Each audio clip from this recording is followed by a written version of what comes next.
Hello అండి. ఈరోజు పచ్చి పులుసుని ఎలా చేసుకోవాలో చూపిస్తాను. చాలా సింపుల్‌గా అండ్ క్విక్‌గా అయిపోయే రెసిపీ. ఈ రెసిపీ చేసుకోవడానికి ముందుగా ఇలా చింతపండు రసాన్ని తీసుకొని పక్కన పెట్టుకోండి. ఇప్పుడు ఒక బౌల్ తీసుకొని అందులోకి 3 టేబుల్ స్పూన్ ఆయిల్ వేసుకొని ఆవాలు, జీలకర్ర, ఎండుమిర్చి వేసుకోవాలి. ఇప్పుడు ఇందులోనే చిన్నగా కట్ చేసి పెట్టుకున్న గ్రీన్ చిల్లీ కూడా వేసుకోవాలి. ఇప్పుడు క్రష్ చేసి పెట్టుకున్న వెల్లుల్లి కూడా వేసుకొని లైట్‌గా ఫ్రై చేసుకోవాలి. ఇప్పుడు కొంచెం కరివేపాకు వేసుకోవాలి. అలాగే పావు టేబుల్ స్పూన్ ఇంగువ వేసుకొని ఫ్రై చేసుకోవాలి. ఇలా ఫ్రై అయిన తర్వాత కొంచెం కొత్తిమీర వేసుకొని మిక్స్ చేసుకోండి.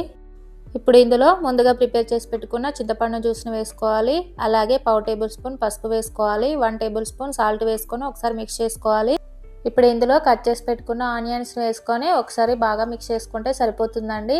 అంతే అండి, టేస్టీగా అండ్ సింపుల్గా పచ్చి పులుసు రెడీ.